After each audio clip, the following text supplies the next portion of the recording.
This episode is sponsored in part by PTZ Optics.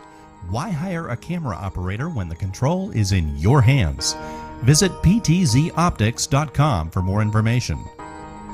And by NewTek, makers of the TriCaster TC1. Stun your viewers, not your accountant. Visit newtek.com for more information.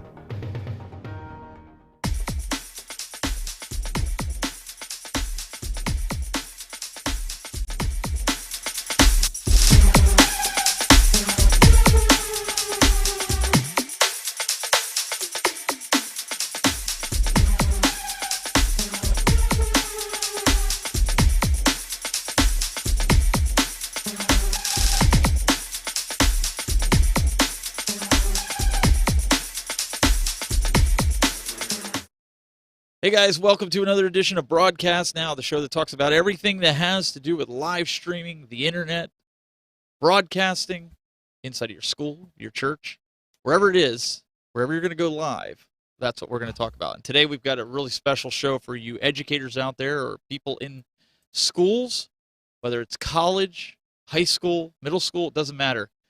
We want to talk to you about some of the struggles that you could face and perhaps some ways to circumvent that. But joining me, as always, we've got Mr. Marty McPadden from podjam.tv. Welcome, sir. Hello, Stephen. How are you? I am doing well. And, of course, we have the man, the myth, and the mystery. Oh, boy. I'm doing my impersonation of your buddy on your other show, Glenn. I think he dresses up like this. No, actually, I'm just celebrating my birthday. And on my live stream news program Tuesday night, had all these gifts sent in, all these hats, shirts, cakes, beverages, and first 15 minutes of my news program, I had my own little party there. So I've hit the big 49, and this was the hat, glasses, and all that jazz. So glad to be here, Stephen. Looking forward to learning from Scott tonight and doing what we can to help schools out. It's going to be great. Absolutely. Mr. Greg Terry, youtube.com/The Greg Terry Experience. And also joining us, we have Mr. Scott Killian from the Hubbard School System here in Ohio. Welcome. Hey, Stephen, how you doing? I am doing well. It's great to have you here. It's great to have a great panel tonight and discuss some of the challenges that schools and education facilities are facing. And Scott, you currently... you are on staff with Hubbard Schools as a band director, bowling coach, but you wear a bunch of different hats. Why don't you kind of elaborate on some of your responsibilities there? That is correct. Funny enough, I started out just working with the band program, teaching marching, percussion, jazz band, and a bunch of other things. From there, I bowled for Hubbard when I graduated in 2005 there. And ended up taking over the bowling program. My dad and I coached for a while. He passed, unfortunately, and he and been doing that. And then, of all things, started doing a lot of work with the social media department of our athletic office. Just more or less with the decline of hard copy newspapers, we've really kind of pushed the social media route. Your three big, your Facebook, Twitter, Instagram, whatnot, and really just the new digital age, and just working on helping bring that to a school system. kind of a volunteer basis to a point, but it's turned into some paying gigs, and yeah, just like I said, wear a lot of different hats, and one of those things that when you see kids get excited about things that you're passionate about. So in this case, broadcasting, technology stuff, it's just, well, as you saw this morning, we'll talk about that later. It's a lot of fun seeing kids get excited about technology. One of the things that you also did is that you were in a broadcast club back when you were in high school at Hubbard. Is that correct? Yes, it was there were 2 courses offered when I was in high school. Studied, have to give a big thank you to Eileen Colette, who was the teacher at that time, and it kind of turned into a lifelong hobby and passion that's kind of turned into a job now in some ways too. So yeah, we had it was a very dated room, but it allowed us and forced us into learning the basics, learning a lot of the proper techniques and whatnot of how to do things, because we didn't have a lot of the technology, so we had to do a lot of the old school stuff, and it made it more fun because you're learning along the way. Let's do it that way. Yeah.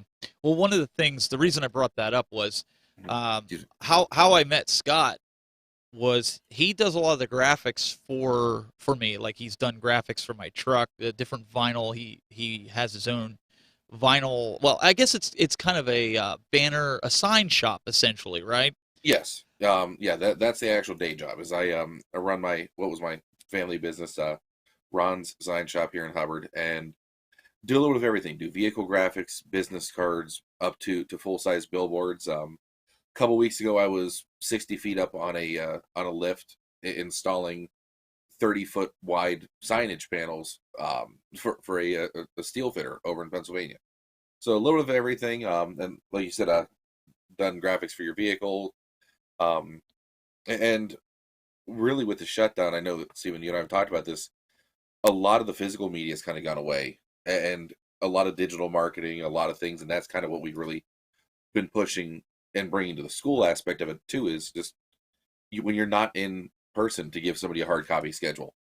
Let's figure out a way to make it shareable online. Let's get the hits there and just figure out new ways really to get the information out. And one of the things when I met Scott, him and I started talking, and he wanted to know what the Tech Buzz was, and I started telling him, I do broadcast. I've been doing it for 15 years. At the time, I was working for Telestream, and we got to talk, and he's like, man, I wish we could do something at Hubbard and bring back the broadcasting class and do it the right way, because they just, and when I say the right way, they just didn't have the updated gear that they had stuff, and Scott will show you here in a little bit, stuff from the 90s, man, stuff that they just, you can't really do anything with. And they were shooting their announcements with it, using built-in microphones. I mean, what they have now, which we'll get into later, is just light years ahead of where they were years before. And in fact, last year, some of the students, the seniors were like, man, this sucks. We're leaving, and now you're getting all this cool stuff. But it's really neat to see that after almost a year, we've gotten on board with the superintendent. We've been PTZ Optics has gotten behind the classroom and allowing me to go in and work with the kids. You and I have done many projects, including graduation, which we'll show later. Marty, Greg, I mean, what are you thinking about when you see some of this? I mean, just things like this just kind of come together, and you have a chance to mold the future generations in something that you're passionate about in broadcasting. One of the things I notice is I'm really old. I mean, I used to be, I'm serious, like decades ago, I went to high school and I was part of their media center at the time. We didn't have any of this. I mean, this is back when, I'm going to date myself, but this is back when we had half-inch reel-to-reel videotape, black and white only, and tube cameras and all kinds of stuff. And I think, and the reason I bring that up is I think how things have progressed over the decades, and now, and I think I've said this to you, Steve, and I say it to all friends and everything, and it's like, wow, what kids have today And it's just like the technology's there, and there's no barriers now to create. Back in the day, we used to have to come up with all kinds of compromises and all kinds of ways, even editing. There was no nonlinear editing. It was all, you'd literally cut the videotape and splice it together. But now it's like there's no barriers, and it's just so, and I see, the young kids, and I have younger nephews and nieces, and some of them are creative and getting involved in that stuff. But it's just phenomenal what's available now. I do it as a job now, but if I was a kid and had access to this stuff, and more importantly, people like Scott who are actually teaching this and working with kids, it's just phenomenal.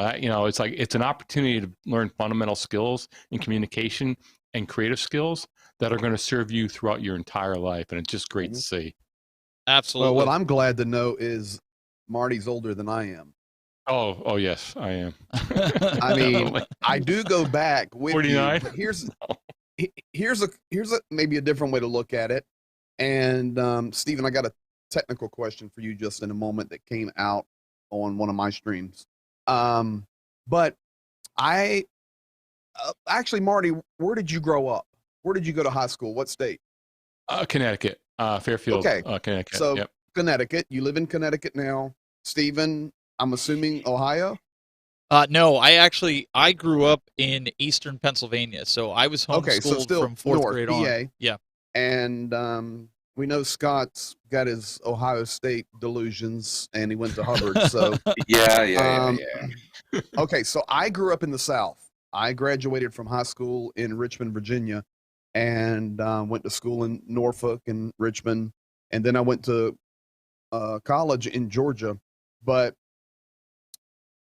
honestly, I can remember the biggest joy of any type of media activity, and I graduated high school in 1990. The biggest joy was in school was if you were the dedicated person in the classroom with the reel-to-reel projector, when it would flip and start going taka, taka, taka, taka, taka, that you could hit the little reset lever. That was about down south as far as media went. We were very much into music, very high-end music programs, drama programs, and of course sports. But I honestly, from my era, do not even remember there being a broadcasting or media technology class. So this is fantastic that it's being offered. But I know you're going to talk a little bit, because we were prepped prior to the show, about the equipment change and the technology change.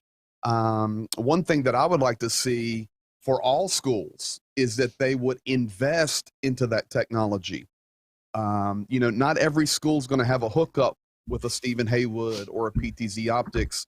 So I think a part of this program tonight, coming from my background, what I just heard Marty say, is that we need to be a flagpole out there, waving a banner of education tonight, saying, listen, this is important. It is important to invest into this technology, into broadcasting, into media, for future, because right now a majority of kids, their technology is what their phone can do, or what the PS5 can do. So this is wonderful, and we need to invest in it. Stephen, before you jump on, I've got a question coming in from the broadcast group out of Charlotte, North Carolina tonight. I think they were watching your pre-roll. Is that a TriCaster 5400? No, I'm actually running a TriCaster TC1. In TriCaster TC1 broadcast group. So thank you, sir. Yes, sir. Absolutely. And Greg, not to go a little off topic, you're talking about getting the stuff into the school, and this is dating myself not quite as much as you guys. I mean, we had real calculators and not the abacus, but but we can add in our head, and y'all can't. We had slide rules, so But one of the coolest things that we did, and this is, I want to say this is 2002 to about 2009-ish, when the new school building in Hubbard was built. We actually applied for and got a grant through Time Warner Cable at that time, before it was Time Warner Spectrum, we had an over-the-air TV station in Hubbard, and you're talking about the the roll-to-roll film. It was run on a timing system on some proprietary software. We had a rack of 12 mini DV players. If you go back to that wonderful film, and literally we were there during the day, live taping announcements, live taping board meetings, all that fun stuff, dumping them into that rack of mini DV players, and broadcasting it out. It was channel 16 in the greater Hubbard area on time order. But the money's there. There are grants through companies, through the government, and whatnot. You have to have somebody that's passionate about it in a school building to really look for it. And I know as simple as that sounds, you just have to have somebody like a Steven or you guys or something, and myself included. Just okay, let's find the money. It's there. We just got to find it. Yeah, and have the knowledge and the ability to or find somebody that's willing to put in the time. I mean, that was something you and I bonded together and basically said, look, we're going through this pandemic. Let's try to help this school out the best that we possibly can. We didn't charge them anything. Yep. We went in there, volunteered our time. We did graduation. You did a bunch of different things with the bowling. You did, and we'll show some stuff here in a little bit. You did, like we said, different commencement, senior awards, different things like that. I went in and did the along with Chris. Chris Schneider came down, and him and I did the play at Hubbard, and we also did the one up in Greenville. So we really went out and basically tried to help these schools in a tough time, in a tough period. But then the transition happened where it's like, okay, well, you see what we can do now. Now it's time to offer and see, to compensate for doing this. We got through, for the most part, COVID. But a lot of these schools just don't know where to start. A lot of these. What was the biggest challenge, Scott, that you see? Because now you're doing a lot of sizzle reels and things for the sports and athletic department. What do you find as being the biggest challenge that you saw going into this? For live streaming. To start out, it was because to give Greg, you guys a quick background to how Steve and I started with the streaming side of things. After we did something through the Memorial Day celebration in Hubbard, but most schools and most sporting events across the state of Ohio, you were able to get maybe one or two parents in to a game. I coached the bowling team because we're in a private facility. We could have none, so we needed to figure out a way to get our matches out to the public, and this is where taking that, and you just brought that up, Stephen. That was the setup much later in the day. That was later in the season, but I think, guys, what it was is I took I called Stephen. This was about 2 weeks before bowling season started, and said, okay, how do we do this? How do we get out to Facebook Live, to YouTube Live, to whatever it is? And then when I started bringing things, first off, it's a skepticism of, that's too hard. That's too much. That we can never afford something like that. And the first tournament we did, I had a battery pack and a cell phone. And all of a sudden, a bunch of other schools are going around, how are you getting this? How are you doing this? And they realize that it's not nearly as difficult at the base end as we made it out to be later in the year. But it's that skepticism of, it's too hard, it costs too much money, how do we do? And then all of a sudden they see the product and go, that looks too professional. There's no way we could handle something like that. And see what we're going to talk about a little bit later is the kids, even when they saw that production coming out of Wirecast, they looked, this looks hard. You put them in front of the computer and you go, it's doable. It's something that it'll take time, but you can learn it. Yeah, I think that was the defining moment today when we were talking to the kids, and we'll get into that in a little while. But guys, going through this, I wonder how many other schools, Greg, even like in your area, they've watched stuff that Chris has done, that we've done, or they see it online. I wonder if they think the same way, that it's unreachable. So then they just give up before they start, or they resort to just using a cell phone and going live. No, I think there's a change happening now because, and what's actually pushing it is online gaming. That's my opinion. Just observing schools, observing local schools here, but online gaming, online streaming, school to school. Literally gaming teams, and you got to remember we're, let's see. So Marty's up in Connecticut, you're over in Hubbard, and I'm over here in PA. But the reality is, Hubbard's a suburb of Youngstown, but we're pretty rural. A lot of these bigger metro areas are now investing into this technology, and the gaming's pushing it. But like here, even in rural communities, our school systems here, which my son is in the 8th grade, my 2 daughters have graduated through the entire school system here. I have watched their media department grow over years because I pay attention to it. And especially here locally in Greenville, I've watched their quality change. I've watched grants come and investments come.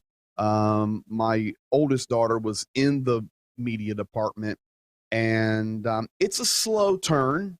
Let's just be honest, but the progression is happening. But I think it's actually going to come not from the broadcast side, wanting to do, streaming for shows or radio or any of that. I think it's actually going to come in a partnership with the gaming to be streaming the gaming to move to that esport world, which will then have a trickle down effect needing the modern day equipment that we're all using. So absolutely. That's my opinion. The gaming's going to push it.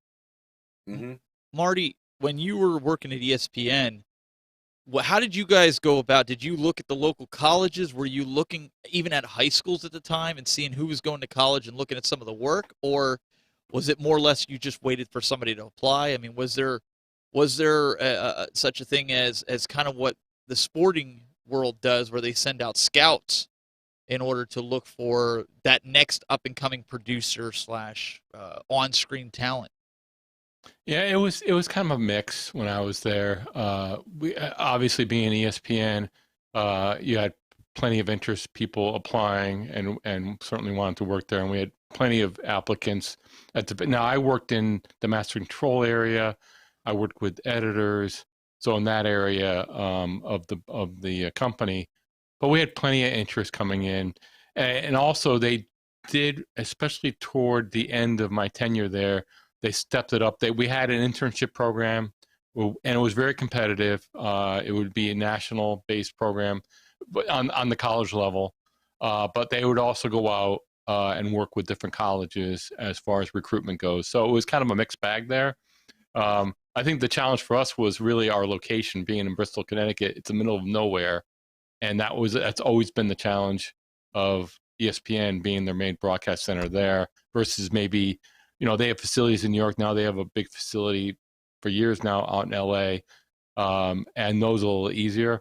But that's always been the challenge. But it's always been a mix. I do want to comment on the whole thing with schools. And I think, me having some perspective here as far as decades and my experience and actually seeing progression. I think back in the day, and even I think with Greg's time and all that, it was mainly a equipment issue and limitation. And that was the big thing is like, can we get the equipment? Can it actually do something that's reasonable? Now, I don't think that's really the issue. I mean, there's so many options and so many ways to go. You can do it on a laptop computer, and there's clouds, all kinds of stuff. And you guys know all that. I think the big challenge now is actually training kids to in actual skills, production skills, producing great content. That's the thing, because again, technology, we're there, and also because people can, the other thing is, and the reason why it's become so popular, and Greg, I think, brought up a good example with the gaming, and that's incredibly popular. I'm not a gamer, but I can see it. But everyone has access now, whether it's on your TV, whether it's on especially mobile devices. So once everyone gained access and the bandwidth is there and the distribution's there, then there's an audience. Now it makes more sense. Now there's an interest, and I'm not sure if I discussed with this group. I just think we're in a complete media revolution. I think corporate media. I mean, I think linear television is dying. I think, and I see it with my friend Mark Rogers. He's now full-time YouTube he's the Ohio State fan doing college football. And I think there's no barriers. So I think now is the time early on is kids, have all the technology, but you have to learn the nitty gritty, the foundational skills. And it's like building a house.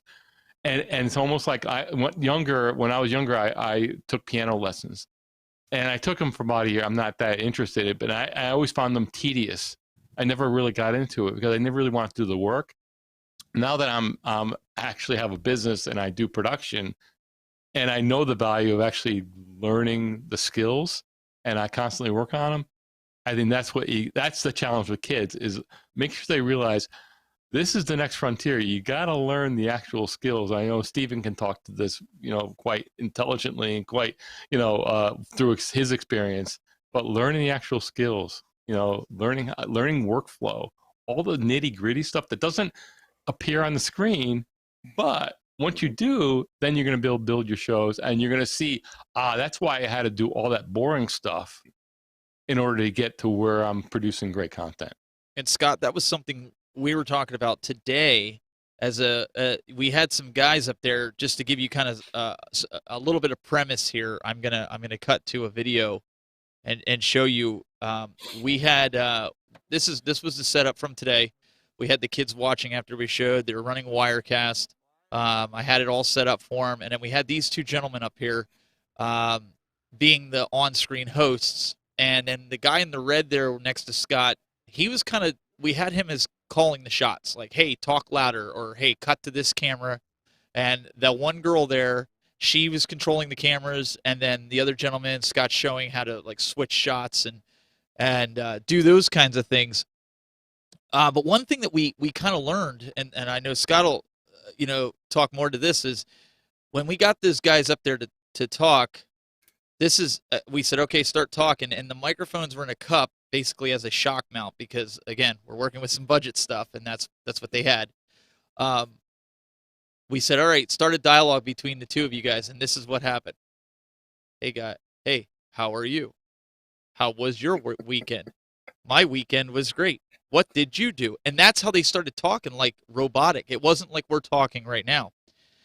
And I was like, I said, Scott, we should get up there and do that. He's like, nope, I don't want him to have that kind of footage. So I went over to him, and I'm like, blackmail. Don't deal with that. So I went over to him. I stood on the side of the desk. I'm like, no, this is what you got to do. So what was going on this weekend? What did you do? And then I pretended to be the other guy. Oh, we went to the football game. And I said, see how I'm projecting my voice? I said, you've got a microphone that's sitting about 8 inches away from you. We're in the back, and I'm asking the people, I was like, can you hear them? And they're like, no. And I said, you have to project yourself. And then it was like the light bulb went on. And then Scott was working with the one girl, or was it the guy about the headroom? Oh yeah, and that's funny enough. Like when Greg, when you were talking about the gaming, and what we were just talking about, the simple, like the rule of thirds with setting up shots and whatnot.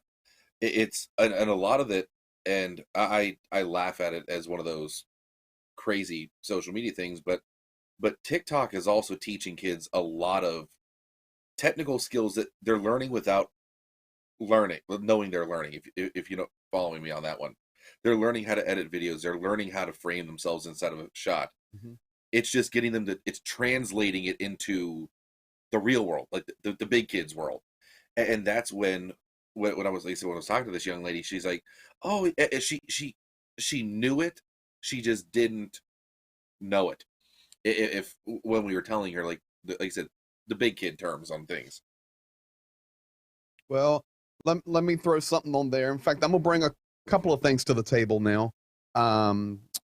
Scott, I'll agree with you 100% that a lot of these kids are learning stuff when they don't realize it through platforms they're using already. For example, my 19-year-old daughter this summer traveled to Hungary, Mexico, and Peru for a missions trip out in the Amazon, the whole 9 yards, and she was shooting video the whole time. Now, maybe she's got some genetics in her, I don't know, but she's got some skills. She was shooting video. She understood it. She knew she was going to come back and make a nice summary video for the church to show her trip. And she shot footage and footage and footage. And of course, the iPhone is just ridiculous what it can do. And she knew Dad had taught her, make sure you're shooting it sideways because we want to have a full frame 1920 1080. And then, get into iMovie, start doing your editing, add a layer of music, add little titles. And honestly, she came out with a 6-minute blockbuster. I didn't have to post edit. I didn't have to drop it into Premiere. She did a great job. So she is just learning through, she helps me sometimes in my studio. She's watching. But on her own, these kids are learning, and she is a TikToker. The second thing that I would like to bring to the table is this, and this is a conversation sometimes we have with our regular panel here with Marty and Stephen. But there is a whole world of rewards coming back. Listen, I know this is going to sound a little goofy, but you're going to remember this one day.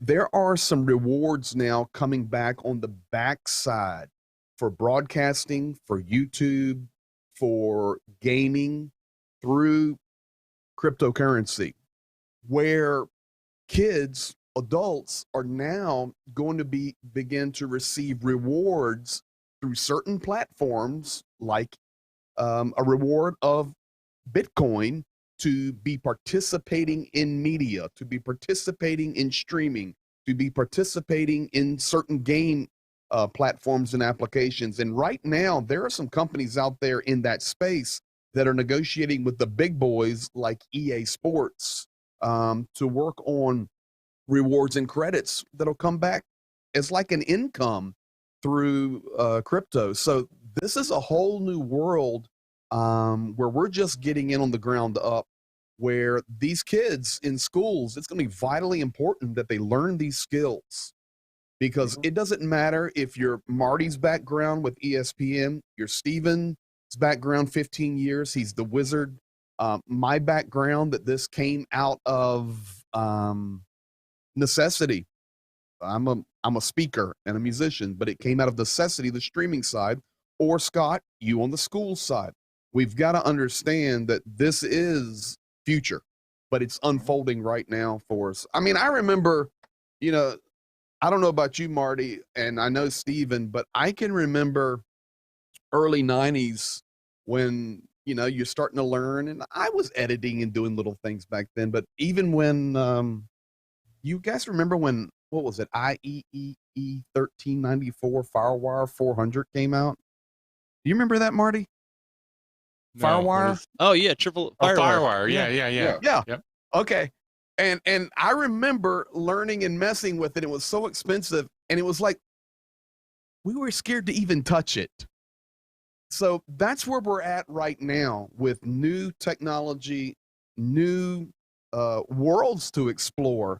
And the lesson there that I would push through would, just like Stephen and Scott were doing hands-on today, that's really where it's at, is to get these kids hands-on, where, honestly, I was scared to touch FireWire when at school, we were learning and all this stuff because it was just so expensive. But now they're sitting on the bottom of a shelf somewhere. But you know what we did? Hands-on. You know what we did? We went in there, and the teacher, pretty much, he's a substitute, but he has a background in broadcasting. And the guy has, I was talking to him, and Scott told me, he's a really good guy. And I was like, yeah, I talked to him, and he's got he worked in a control room too, up there. Well, he, not to interrupt, but he worked for Fox 8 out of Cleveland. Yes. As a producer, backline guy for 15, 20 years. So he has a good background in the technical side of things. Well, he introduced me and said, hey, pay attention. He's going to train you. I'm going in Tuesday to also work with them on the announcements. But we had 3 volunteers that came up, one to run the Wirecast, one to run as you guys saw in the video, one to run the controller. And I said, one of the things that Scott and I do is, if Scott's running camera, I'll call shots to him. I need a tight shot on camera 2. I need a wide on camera 3. Go to the dump, or Scott will yell to me, go to the dump cam. I need to reset camera 2. Or it's too dark, camera 2. I need to adjust the lighting, so go to the dump camera, or go to camera 4 if I'm on. And I said, there's communication because we don't have a third person. So we suggested you should have a third person that's keeping an eye on everything as kind of like the director / producer / and you're the guy that's calling the shots. You want camera 2, you call camera 2, and then that's how it goes. But when we were done, I said, all right, now find 3 other people, and now you guys show them how to do it. I'll be here. Scott will be here if you need to talk to us. But now you're going to teach them, and it's that the wheel, right? The succession wheel of constantly training your replacement. And that way, not one person knows how to do everything. Everybody knows how to do everything, whether you want to be an on-screen talent, whether you want to be a producer, a camera operator, it doesn't matter. You've had your hands in everything, and it helps you better yourself in the broadcasting world. Marty, wouldn't you agree? You kind of knew just about everybody's job. Yeah, you become more valuable that way. You learn each individual job, but also recognizing that they are individual jobs. Like just what you described there, and especially in the world of live streaming and people are kind of do it themselves. Especially in a school setting, here's a great opportunity to really put together a team and learn what it's like to work within a production team, because that's really how productions are done. It's not a solo operation. And what you just described there, a producer director who is just looking at the whole landscape, calling out shots, not touching the board. And then you have someone that is just responsible to take that direction and make it happen technologically, whether it's camera shots or making sure that things are ready. But that division of labor is so important. I mean, that's how it always is. And I don't care how technologically advanced things get. If it involves human beings are good at doing one thing at a time well. I mean, we can multitask, but that's really a myth. And Stephen, you're probably the closest person that I know that kind of takes it to the nth degree as far as, I don't call it multitasking, call it multi-switching, where you're switching your attention very, very quickly. It's not the most ideal way to go, but you make it work. But I know my limitations, though. What was that? I know my limitations, though, exactly. and I back off. Like today when I produced for PTZ Optics, I told Tess and I told Julia, I said, it's okay if you don't throw things to me. I can focus on making you guys look good because I'm in my wheelhouse. And learning that concept is so, and that's I think that's a real opportunity now in schools, is learning that concept of working, understanding that you're not going to do everything all at once. Learn the different functions, but also here's an opportunity. If you've never worked in a team, that carries so many different other benefits too, not just in the actual doing a television production in a control room environment and having everyone do a different job, but also think of it in an educational environment where they're learning that fundamental skill of what it's like to work in a team. You can take that and transplant it to anything in life, but that is so critical. And just looking at that video that you guys were showing earlier, you're doing such great work with those kids. And once they see it, it's like the light bulb, and it's got to be rewarding for you guys. The light bulb goes on, they see, and you can see when it clicks. And that's the coolest part, There's one girl that she was running the joystick. Neither Scott or I know her name. We just kind of met her. Scott saw her because of some sizzle reels she put together. But she was like a sponge, Scott. Like, how about it? She was just looking at like, this girl is hungry. Like, she wants to learn how to do this. She was looking you in the eye as you're explaining this to her. There was a few other kids that were like that. You could tell the kids that they're thinking about making this their career. And to me, that made it all worth it. And we brought up to them, we said, did anybody see our production that we did for, we said, did anybody see the graduation this year that was streamed? And a lot of kids raised their hand. I said, Scott and I produced it. And for those that are watching right here, this was the setup that we did. Scott's over there on the right. You can see his arm. I'm standing back taking it. So my job was kind of monitoring the live feed, make sure everything was good. We had an in-house board operator controlling the audio, which he did a fantastic job. But I was switching inside of vMix. Scott also had a piece of paper there where he's saying, okay, this is the next person that's speaking. He's following the program. He's telling me what lower third it is based on what we create, what he created inside of vMix and where I had it set. So he's like, okay, you're going to pull up lower third number 3, which is so and so's name, and you can see the shots there. This is essentially the rig that we rolled in there, in a little bit better lighting for those that are watching. Literally, Scott, wouldn't you say we had that set up probably in about half hour, 40 minutes? Absolutely. Minus the trouble that we had with the IPs. But yeah, I'm going to kind of show you guys a little bit of the production. If you didn't see it, you can go to the Hubbard YouTube channel, and Scott will give that later on. But this is a little bit what we did. I'm just going to kind of skip around. But like when they're coming in, Scott designed the lower thirds there, and we would sit there and just make some different cuts. I am screen grabbing this, so if it gets a little jumpy, guys, it's I assure you it's not like that on the stream. But you look at the camera positioning. Scott went out there, surveyed it earlier to see where we could get good shots of the students coming in, and we were just kind of cutting back to try to get as much as we could. Let me see here. We had some different shots here of the superintendent, coming up, and then when let me see if I can find where we went to some speaking parts where what is she, the valedictorian, or she's one of them? Yeah, you're probably, what you're looking for is probably closer to like the 45 minute mark. Okay. So right about, yep. Okay, so this is kind of how we did when they're accepting their diploma. We had 3 cameras set up so we could get them walking, a close up of the shaking of the hand, us receiving the diploma, cutting back to the walk away. And we did that for every student. I was kind of like a robot at one point because it was the same switch over. But you know what? We were trying to tell a story with it. And when they got done watching it, they were like, holy cow, like this was professionally done. And we talked about this year getting the students involved to do this. Mm-hmm. Stephen, there's something that you're missing here. There's probably a lot I'm missing. No, it's a bearer of good news, and this is the message that Scott's trying to express, Marty expresses, you express, and I express, and no joke intended here at all. There's a part of the message we're missing. So we've been talking technology, where there's a will, there's a way. There's money available to get equipment needed. There's educational resources, et cetera, but there's one thing we haven't discussed. It's called passion and care. It was obvious that you and Scott cared about that broadcast. You would not have went through trying to analyze, trying to figure out, okay, this angle is going to be great. You're thinking from a parent's perspective, a grandma sitting at home that couldn't come, that could watch it. Okay, we can do this like ESPN would do it. We're going to catch them coming across. It looked like the National Spelling Bee.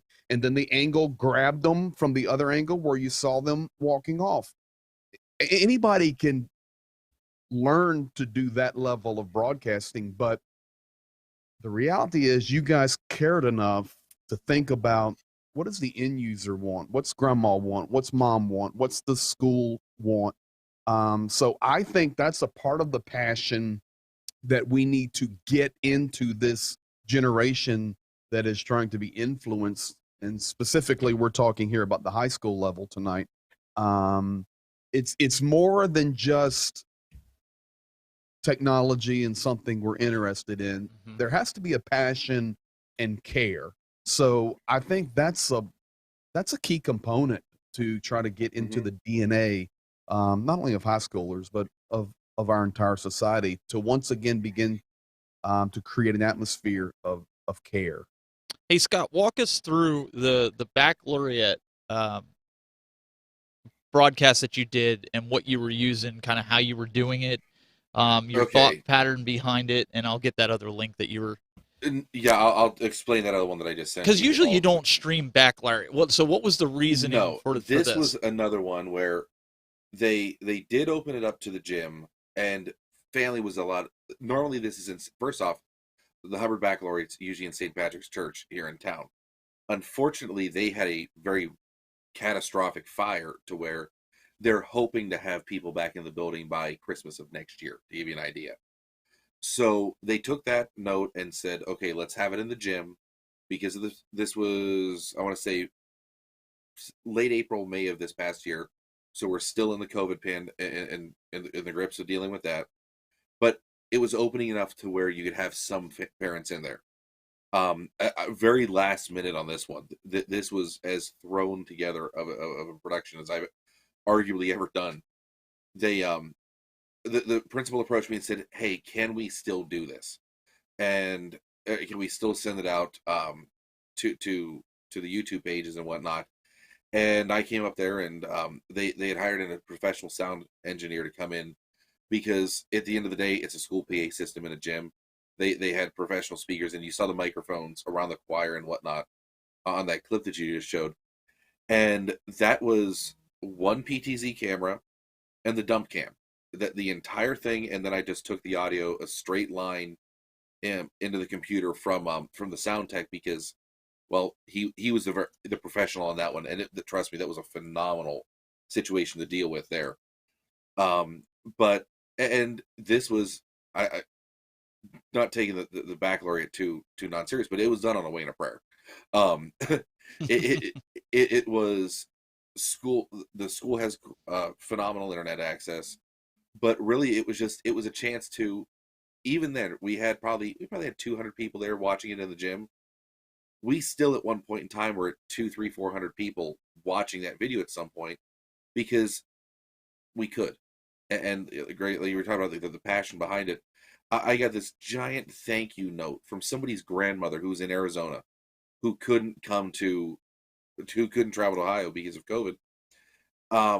Was able to watch their child go through the baccalaureate, go through graduation, and it's like you said, Greg. It's the want to. It's we had the passion to do that, and seeing that other link that I sent you. Yeah. That's actually, and name dropping it, and this is one of the students, unfortunately, that graduated last year.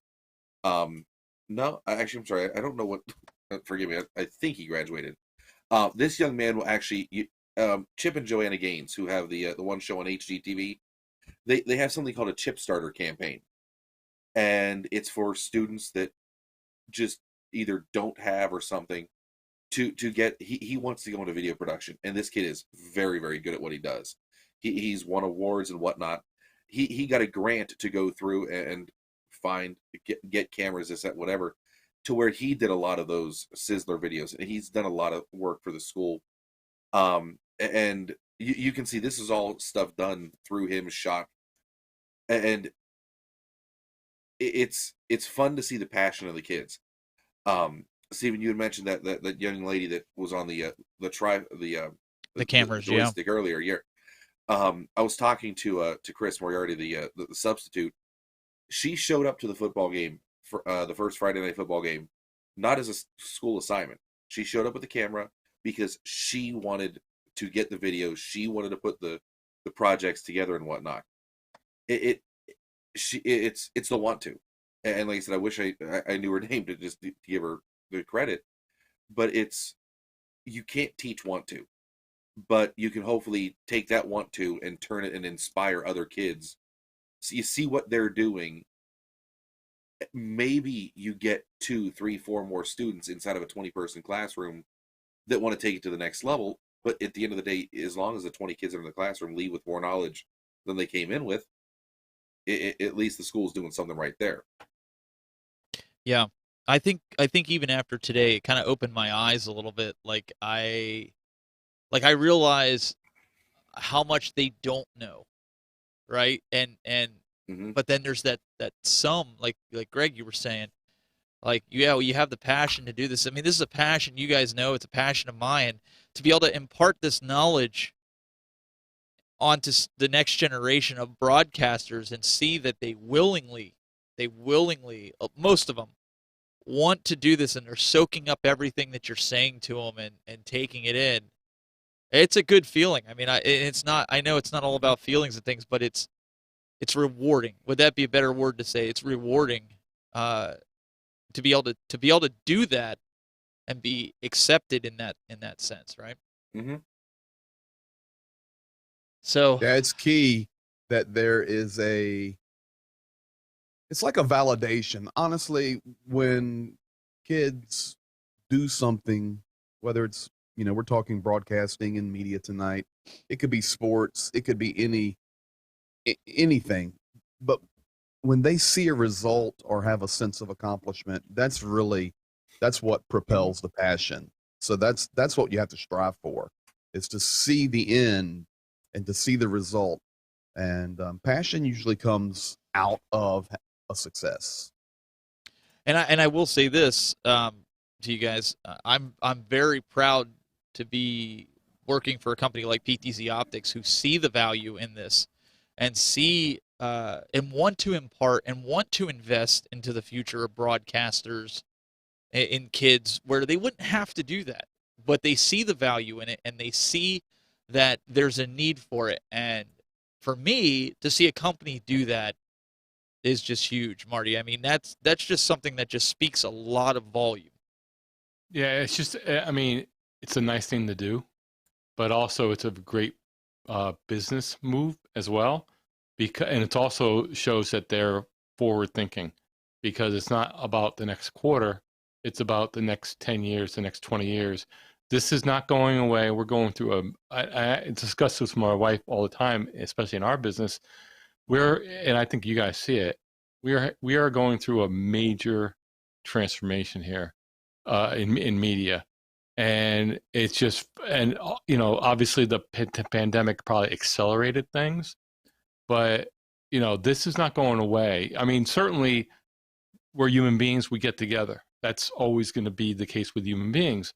But it's like what you described, Stephen, as far as what you did with the school, and being able to bring that ceremony to relatives, friends that would never be able to go there in person, regardless of any kind of health issues or pandemics or whatever.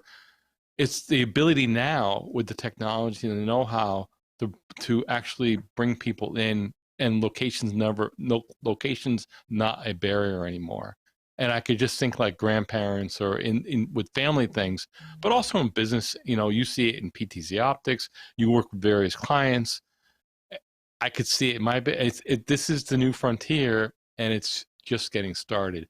And we need people in this world, because I don't know about you guys, but there is so much work out there, and it's just starting and growing. We need people with passion, as Greg was saying. I think he said it very, very well. Identifying that passion, and it's exciting. It's fun. This stuff, I love this stuff. And I love being able to do it as a business and for a living. And I'm sure there are a lot of kids in high school, in these schools, that you can identify that have that passion. And when they realize, yeah, you could actually do something you like and actually make it your living. And it's just getting started. And what you guys are doing, it's such a service to these kids. And again, I know it would be exciting for me, and I can identify with you, Stephen, Greg, the kind of the charge you get out of it. It's just nothing like it when you help someone and the light bulb goes on. You see them, say, making that connection between doing and the result. And I've seen it with other people. I remember leading teams at ESPN. The folks that would reply to, or that would report to me, generally were certainly a lot younger than me, and seeing that light bulb moment, whatever I was helping them with, and it's just, and at the school level, it's got to be great. But you're serving a larger purpose. We need these kids to get into this business, because it is just exploding. Very much so. I wanted to Marty, you're on the north side of 40? Are you on the north side of 40 yet? Oh yes, easily. Yes. But folks, did you just hear that 3 or 4 minutes from Marty? That was just, you can hear the energy, you can hear the care, you see him discussing his personal life, the joy that he gets out of it. This is the message of passion that we're trying to get across. It's necessary. Like for me, now this has nothing to do with school, but the principle's the same. One of the things I've enjoyed over the last 18 months since my news program has been rolling and growing is that I have had the joy, actually, probably the greatest joy I've had, not connecting with Steven, although that's great. Not connecting with PTZ Optics, that's great. Not connecting with Marty, Jeff, that's wonderful. Broadcast Now. Wait, You wait, know, wait, Scott wait, wait, tonight. wait, wait, wait, wait. I get great, What? and they get wonderful. What's up with that? I Okay. knew you were gonna say that. Because I haven't played NBA Jam yet in the house. Oh, and I'm just disappointed. listen to Every this time guy I'm over here. there. I'm always Just working or great. broadcasting, and Yeah, I ain't that don't the get truth? to play. Greg, I'm When I glad you move- brought that when- up because I've been When in I'm that on basement many NBA times. Jam, I'll move it up to Yeah. Super Fragicast. Yeah, whatever. Anyway, my point being, the greatest joy I've had over 18 months broadcasting and growing this news program is not the broadcast, not watching the numbers grow, not, getting gifts in the mail. It's not. The best joy I've had is people sending me messages, which I invite them to do. And I've had the opportunity to educate them, especially through COVID and through a lot of other things, about the power of media and the power of conspiracy theories and the power of not believing everything you read, see, or hear on the internet. So it's a completely different look, but I've had a joy at educating people where then the light bulb goes off and they go, okay, yeah, I'm not going to read that anymore. That's probably a good idea. So the same principle trickles down to whether it's production, like Marty's coming from, training school, kids, high school kids, college kids, or, Steven being in the industry on multiple layers. So there's a joy on the return side, and that's vital, for pushing the passion even stronger. But, when you look at the elder statesman in the crew tonight, which is between Steven and I, we can get the four-way. That's Yeah. me. Look at the passion. He's still smiling and passionate. That's what we're looking for. It's vital.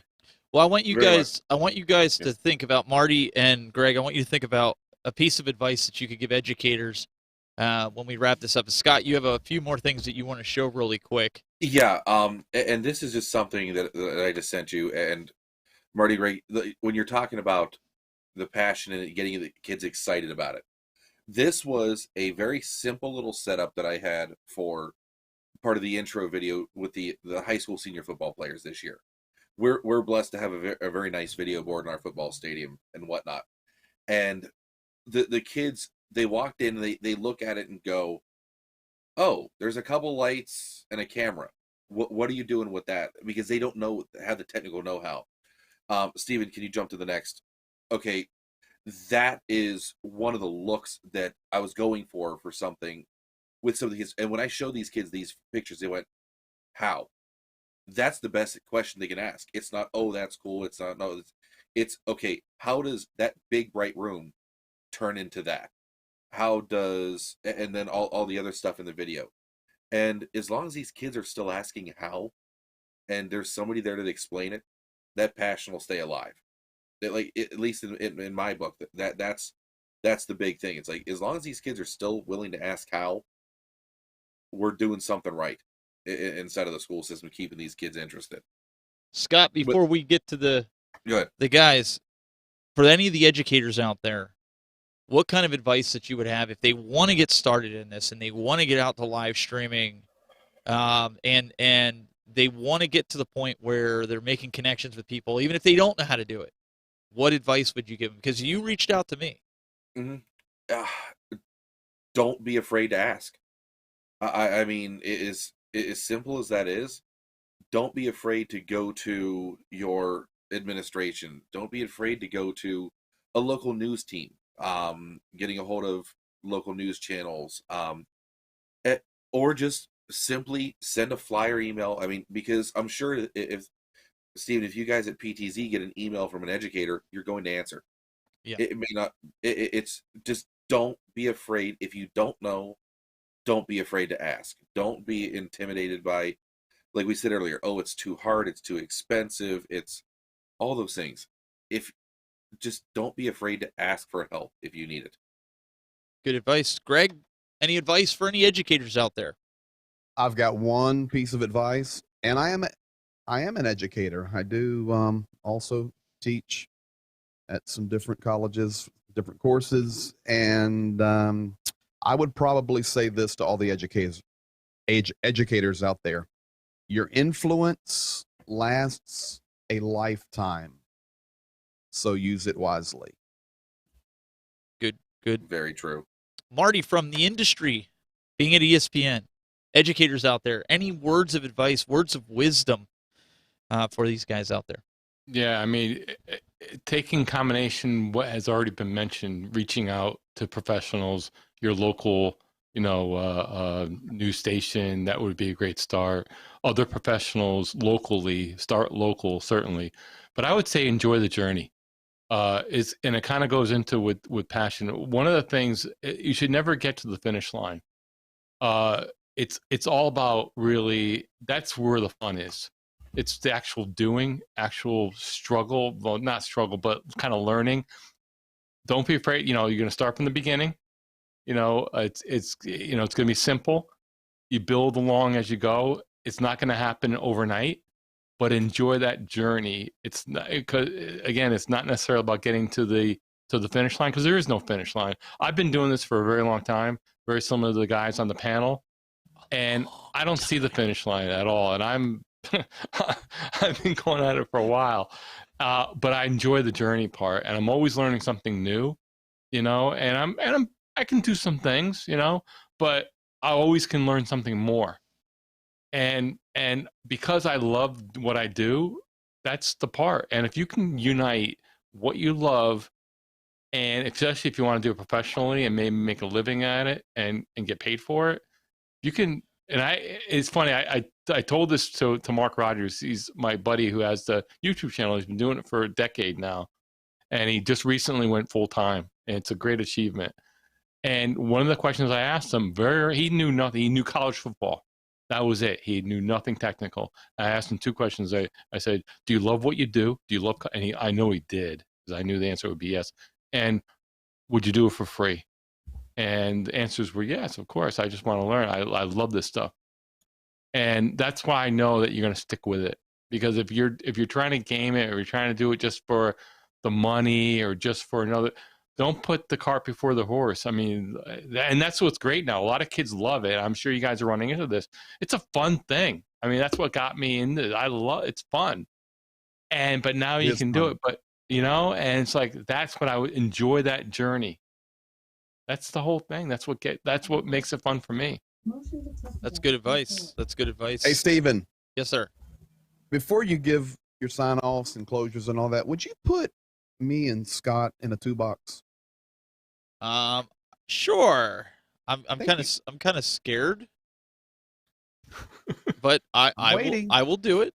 See how quickly Scott, you did that? It's been a joy to have you on the broadcast now tonight, but would you do me one favor?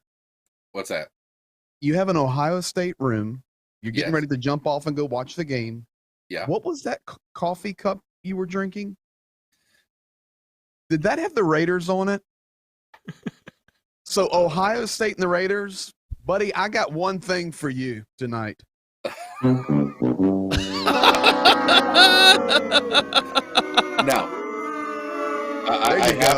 I have to go here. I'm 34. In the 90s, I had no Browns. Okay, they didn't exist. And I was brought up properly to hate all things Pittsburgh. Well, that's good. That's good. I'll give you that. Steelers. And the Bengals still, this may make a couple people angry, but the Bengals still aren't relevant. And both of my parents were Raiders fans. My mother, through a connection with Jack Tatum and whatnot, back in the older days, and my dad was a Raiders fan. So it became a thing.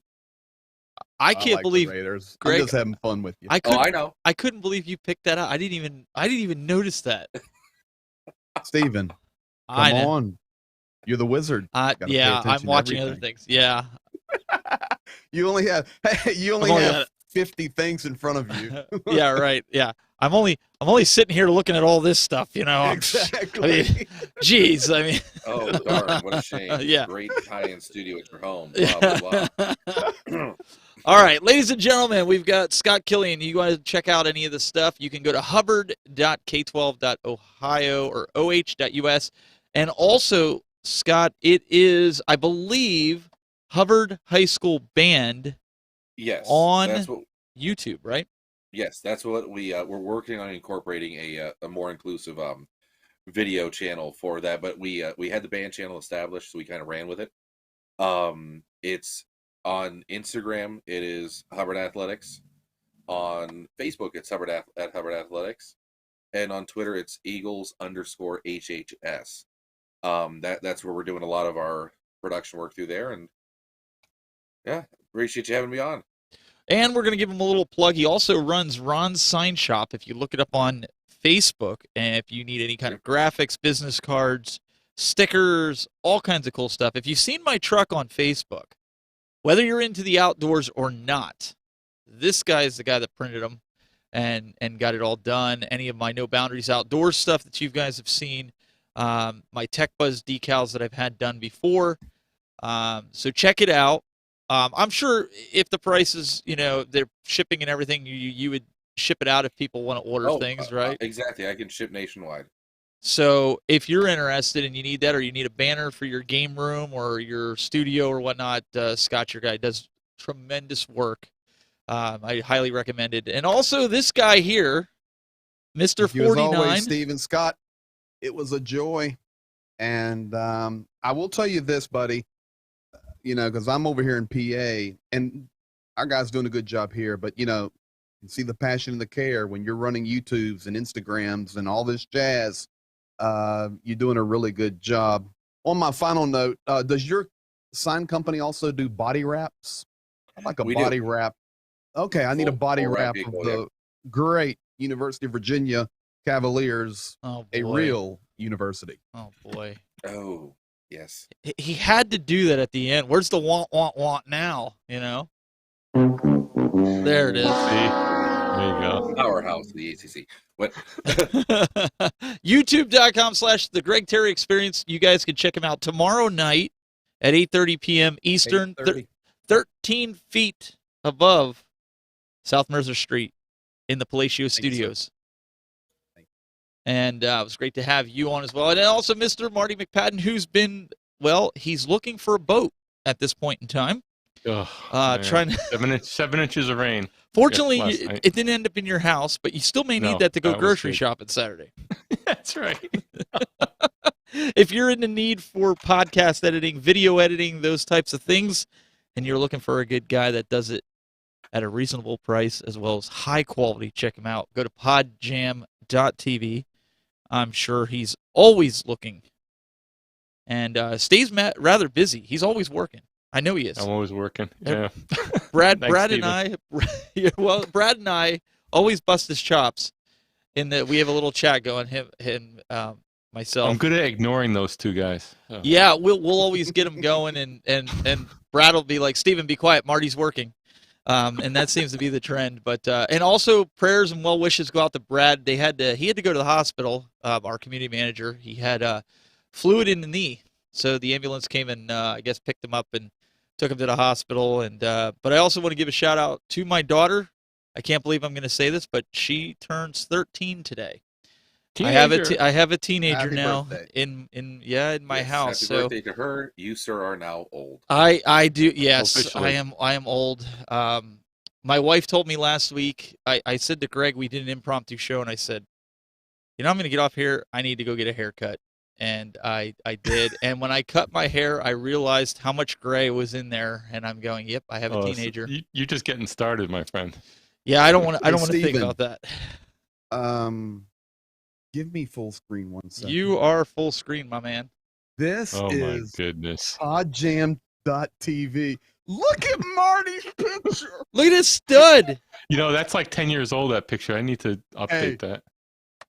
Beautiful picture, my man. Well, the good news with that picture is there is no Hawaiian shirt on him. Misty wouldn't allow me to have one, so It's you're good. in luck there. Is that Yeah. that's your wife, Marty? Yes. Yep. Oh, beautiful, man. Beautiful. I always bust his chops because every picture I see when they're like out on vacation, he's wearing a Hawaiian shirt, and I always leave a comment like, Thank God he's not wearing the Hawaiian shirt on this one. Well, what that picture means is that man can do some serious post production. That's right. Oh, there you go. That's right. That's right. No, it looks good, man. So make sure, Thank you. Good. make Yes, sure sir. you guys check that out. Guys, we'll be back next week with more broadcasts now. We've got a lot of cool things in store. We want to try to hit the different venues and focus on the different industries to help you gauge a better idea of how to do the production, or maybe some of the conversations that happen inside of those productions, so that way you can better assert yourself in your area. So we really appreciate it. And guys, for the rest of the Broadcast Now crew, until next time, keep it buzzing.